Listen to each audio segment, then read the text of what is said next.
नमस्कार साथियों, मैं हूं आशीष कुमार पाल और आप देख रहे हैं निष्पक्ष दर्पण न्यूज। साथियों, अभी हमारी मौजूदगी जनपद जौनपुर के बक्सा थाना क्षेत्र के अंतर्गत शंभूगढ़ बाजार में है। शंभूगंज बाजार में एक पिता अपनी बेटी की शादी जनपद बनारस में तय करता है 21 जून को।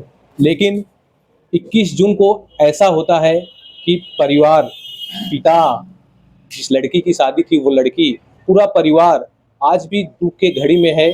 और रीजन, उसका कारण वही है जो आजकल समाज में चलता आ रहा है। हर पिता समाज की इस परेशानी से जूझ रहा है, वो है दहेज। आज हम उस पिता के पास हैं। आप देख रहे हैं पिताजी को, कैमरे की फ्रेम में हैं, सर नीचा किए हुए हैं। आप समझ सकते हैं कि इस पिता पे क्या बीत रही है। हम बातचीत करते हैं पिता से और आपके साथ साझा करते हैं, जानने का प्रयास करते हैं। पिताजी, आपका नाम? मोहम्मद सलीम। ये बताइए, आप ये जो शादी तय किए थे जनपद वाराणसी में, कितने तारीख को तय किए थे? 21 जून। नहीं, इसके पहले वो शादी कितने पहले समय पहले सेट हुई थी आपकी? 17 अप्रैल तो 2025।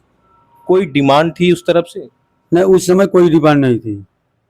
शादी तय हुआ, मंगनी हुआ, जो है हम एक सोने की चैन, 3 लाख नगद, 25,000 जो है कपड़े का पैसा दे दिए।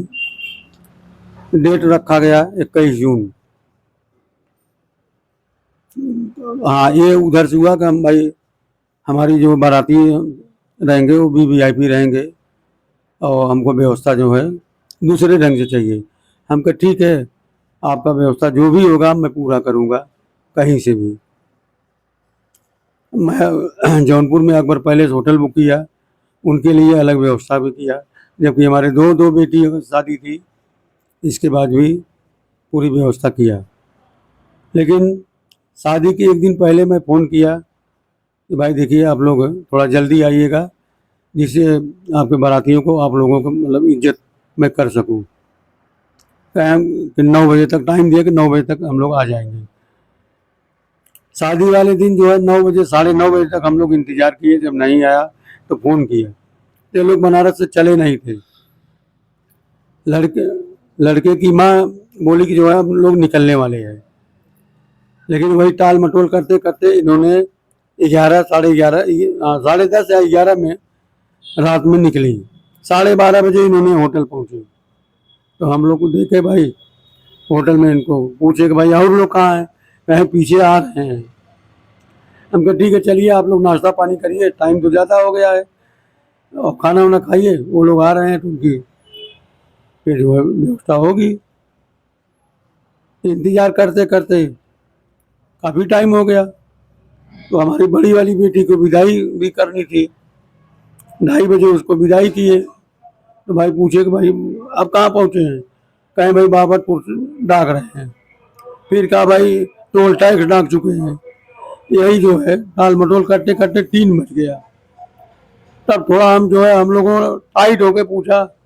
तभी लड़के लड़के की माँ ने बताया कि लड़का बनारस से आया ही नहीं है। तो हम लोग तो सन्न हो गए, होश उड़ गया हम लोगों का। तो हम पूछे भाई क्यों नहीं आया, भाई बात क्या है? अगर वो नहीं आया तो आप लोग क्यों आई? तो कहें कि भाई लड़के के थोड़ा डिमांड है। हम कहे डिमांड, क्या डिमांड है? तो बोले कि लड़के की डिमांड है एक क्रेटा गाड़ी और कुछ नगद पैसे हो। और हम कहे भाई ये तो शादी के पहले आप लोगों को बताना चाहिए।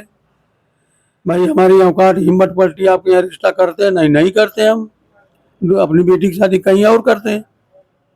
लेकिन ऐन मौके के टाइम अब तो हमारी पूरी इज्जत चली गई। हमारे जितने नाते रिश्तेदार थे कुछ लोग चले गए, ये भाई बारात नहीं आई है, आ रही है। और अंत में जितने लोग 250-300 लोग हमारे रुके थे, सारी इज्जत हमारी गई। ऐसा है, मैं आपके यहाँ रिश्ता हम नहीं करेंगे।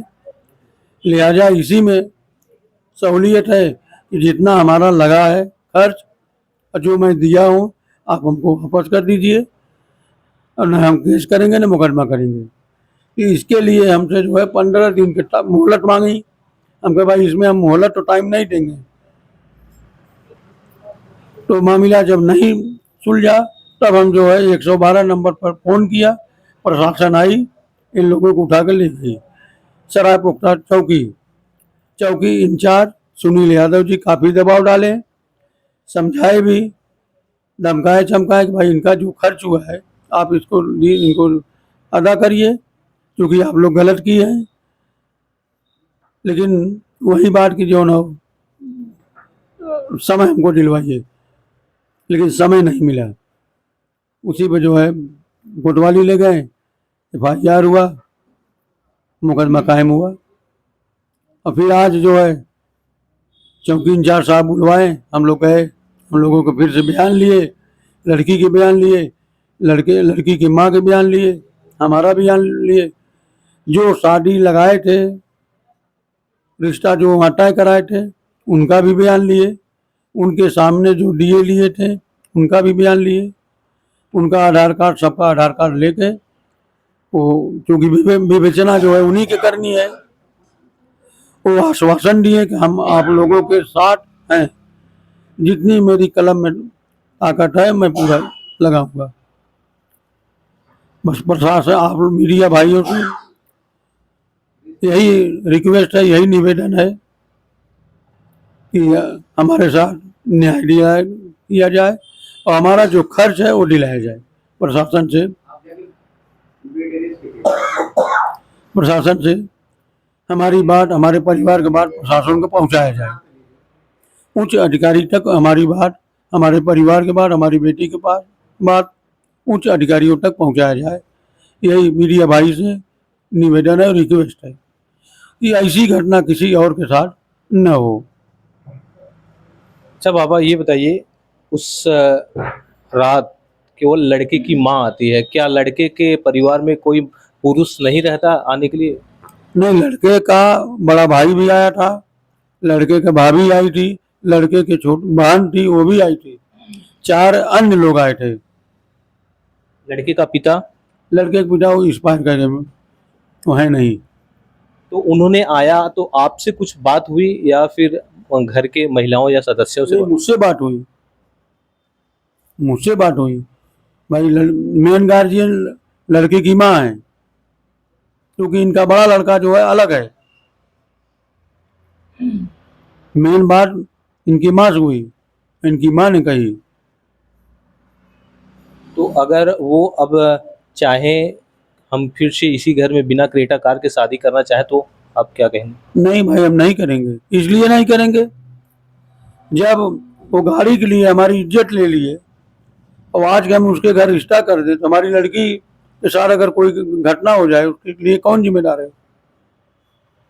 एक बार पिताजी आप उस परिवार का पूरा नाम और पता बता दीजिएगा। ठीक है, लड़के का नाम है अब्दुल कबीर, उनके पिताजी का नाम है मरहूम अब्दुल मजीद, और लड़के की माँ का नाम है शाहजादी परवीन, पत्नी स्वर्गीय अब्दुल मजीद। लड़के के जो बड़े भाई हैं उनका नाम है मुजीब, पुत्र अब्दुल मजीद। इनका पता है CK 41/26, पत्थर गली, कोदई चौकी, थाना 10 अजमेर, वाराणसी। अच्छा ये बताइए पिताजी, आपकी इस शादी में कुल कितने खर्च हुए होंगे, कितने पैसे की खर्च हुए होगी? भाई भाई हमारे यहाँ 2 बच्चियों की शादी थी, दोनों बेटी की, काफ़ी व्यवस्था था। शादी तो में काफ़ी पैसा खर्च हुआ, लेकिन 11-11.5 हज़ार के लगभग केवल इनके लिए मैं खर्च किया हूँ जी। नहीं, इनका तो 7 लाख खर्च है टोटल होटल का। 7 लाख होटल का है, प्लस अब जो आपने मैं जो नगद दिया हूँ, कुल मिलाकर कितना होंगे? कुल मिला के 11 लाख। जी। अब आप प्रशासन से, शासन से किस प्रकार का न्याय चाहते हैं? बस यही न्याय चाहते हैं कि हमारा जो खर्च है वो दिलाया जाए, जो मैं दिया हूँ वो दिलाया जाए, और उसके साथ जो कानूनी कार्रवाई है वो किया जाए।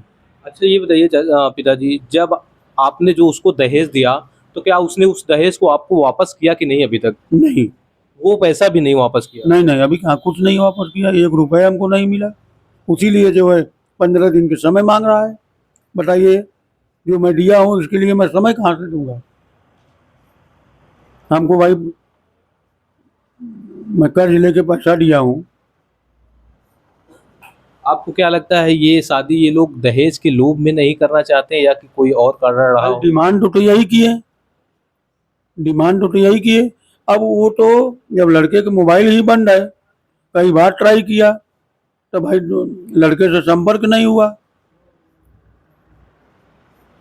अब कैसे हमको पता कि भाई और क्या बात थी? ये तो कोई लड़के की माँ ने बोली है। आपने उस शादी विवाह के लिए कर्ज भी लिए होंगे। काफी मैं कर्ज लिया हूँ। देख सकते हैं साथियों, एक पिताजी बेटी की शादी के लिए कहाँ कहाँ से कितने कर्ज लेकर बेटी की शादी तय करता है, तमाम तैयारियों में जुटता है और उस पिता को ये अंजाम, उसका ये फल मिलता है कि पिता आज दर बदर भटक रहा है न्याय लेने के लिए, अपना खुद का दिया हुआ पैसा लेने के लिए। हमारे साथ और भी परिवार के लोग हैं, हम उनसे भी बात करते हैं और आपके साथ साझा करते हैं। साथियों, हमारे साथ कैमरे की फ्रेम में वो लड़की है, वो बहन है, वो दुल्हन है जिसकी शादी होनी थी 21 जून को और शादी नहीं होती। हम उस बहन से बात करते हैं और जानने का प्रयास करते हैं कुछ विशेष। बहन, आपका नाम? नुसरत बानो। आपकी पढ़ाई कहाँ तक हुई है? इंटर तक। आपकी ये शादी जो हुई थी, जिस परिवार के साथ बारात नहीं आती है और इस प्रकार की डिमांड की जाती है, तो वो डिमांड जब कि कर रही थी, वो लड़की की माता आई थी, तो क्या आपसे उससे मुलाकात हुई थी? जी, हम रूम में बैठे थे तब वो हमारे पास आके बोली, जब कोई नहीं था। बड़ी बहन की विदाई के समय सब लोग चले गए थे बाहर, रूम में मैं ही अकेले बैठी थी। तो मुझे दुपट्टे उड़ा के वो बैठी थी काफ़ी देर से, उसके बाद बोली कि कार का डिमांड मतलब लड़का चाहता है। तो अगर कार मिल जाएगा तो लड़का आ जाएगा। मुझे नहीं पता था कि लड़का नहीं आया है, मैंने सोचा बारात आ चुकी है। उस लड़के की पढ़ाई कहाँ तक हुई थी? एमए तक शायद किया था। तो इसके जब शादी हुई थी तो क्या आप दोनों आमने-सामने देखे थे? जी नहीं, फ़ोटो में ही देखा था। कोई शादी के पहले कोई बात विचार हुआ हो फ़ोन से? जी नहीं। साथियों, आप खुद सुन रहे हैं, जो दुल्हा, जो बेटा शादी के पहले लड़की को देखने नहीं आता, लड़की से बात नहीं करने का प्रयास करता, वो कैसे इस क्रेटा कार की डिमांड कर सकता है? बहन, आपको क्या लगता है उस लड़के ने डिमांड किया था, उस लड़के की माता ने ऐसा खेल रचा था, ये सब साजिश? माँ बेटे दोनों का खेल था ये, माँ बेटे दोनों का। क्योंकि दोनों नहीं सही थे वो। और क्या कहा उन्होंने? बस इतना ही कह के मेरे पास से चले गए वो लोग पापा के पास बात करने के लिए। जब बातचीत नहीं हुई थी तो आपका मतलब प्रयास किया गया था कि नहीं, इधर से या उधर से किसी तरफ से प्रयास किया गया था? जी नहीं, कोई चीज़ का नहीं। आपको क्या लगता है कि ये शादी न करने का एक बहाना ढूंढ रहे थे या फिर उनका दहेज के लोभी थे, लालची थे, इस कारण से उन्होंने शादी इनकार कर दिया, लड़का नहीं लेके आए? नहीं, लालची थे, बहुत बड़े फ़कीर थे वो लोग दहेज के मामले में। बहन, ये बताओ, दुख तो है, सबको है, लेकिन आपको कैसा लगता है अब कि उस घर में आपकी शादी नहीं हुई है? क्या मतलब कि अगर उन्होंने शादी से पहले जो ये हरकत दिखाई, क्या किसी तरह से वो शादी कर लेते तो आपके साथ क्या होता? आपको क्या कैसा लगता है कि शादी नहीं हुई, अच्छा हुआ या फिर खराब हुआ? शादी नहीं हुई, बहुत अच्छा हुआ, पहले से पता चल गया मुझे उन लोग के बारे में। अगर उस परिवार वाले अब शादी की डिमांड करते हैं, कहते हैं मैं बिना क्रेटा कार लिए करूँगा, तो आप क्या कहोगे? मैं नहीं करूँगी, मुझे उन लोग वहाँ पे शादी ही नहीं करनी है। साथियों, ये थी वो लड़की। हम ज़्यादा दुखी नहीं करना चाहते, ज़्यादा बात नहीं करना चाहते, लेकिन इस समाज से हम यही कहेंगे कि हर समाज, चाहे वो जो किसी भी समाज का हो, उनके पास भी बहन होती हैं, बेटियां होती हैं। इस प्रकार से किसी पिता, किसी लड़की की इज्जत के साथ ना खिलवाड़ किया जाए। इसके दहेज के लोभियों को भी ये कहूँगा कि अगर तुमको शादी करनी ही है तो खुद झांक के देखो कि तुम्हारे घर में भी बहन बेटियां होंगी। क्या इस प्रकार से किसी की इज्जत लेना तुम्हें शोभा देता है? उस पिता को शोभा देता है, उस भाई को शोभा देता है? उस जाते जाते बहन एक बात और पूछूंगा, उस माँ के लिए क्या कहोगी आप, जो खुद एक माँ है, जो सबसे ज़्यादा पीड़ा शायद सहती होगी, चाहे वो किसी भी क्षेत्र में हो, और खुद उसने आके आपसे इस तरह की बात की है, उस माँ के लिए आप क्या कहना चाहोगी? वो नहीं लगती है कि माँ है वो, क्योंकि एक बेटी की दर्द उसको समझना चाहिए था, लेकिन उन्होंने नहीं समझा। माँ और बेटे दोनों नहीं सही है उस घर में, कोई नहीं। साथियों, बहुत समाज के लिए, सभी के लिए बहुत दुखदाई है कि एक माँ जो तमाम पीड़ाओं सह के, उससे अच्छा कोई नहीं जानता होगा, उससे भली भांति कोई नहीं जानता होगा कि समाज में एक महिला के लिए कितना दुखदाई होता है। उस महिला ने इस प्रकार से डिमांड की और वो भी खुद लड़की से आके इस प्रकार की बात की। उस महिला के लिए आप लोग क्या कहेंगे, कमेंट बॉक्स में ज़रूर बताएं। फिलहाल अब तक के लिए इतना ही। बने रहिए निष्पक्ष दर्पण न्यूज़ के साथ। धन्यवाद।